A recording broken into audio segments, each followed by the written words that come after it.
Good morning, good afternoon, and good evening.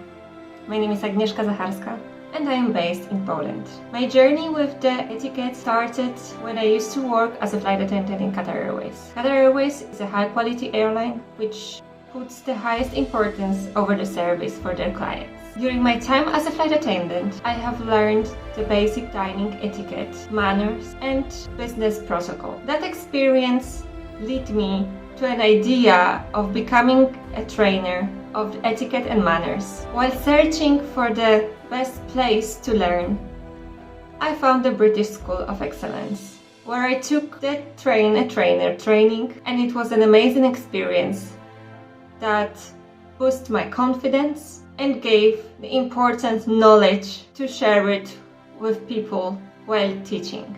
Once I will receive my certificate of the trainer, I will be conducting trainings for young adults and adults in Poland to share the knowledge over the good manners and the etiquette. I will specialize with the dining etiquette, as this is the field where I feel the more comfortable. I'll conduct the trainings of dining etiquette and business protocol. I believe that sharing my knowledge of manners will help people in their daily life, because manners are not only used in high society, it helps us in our daily life. Thank you very much.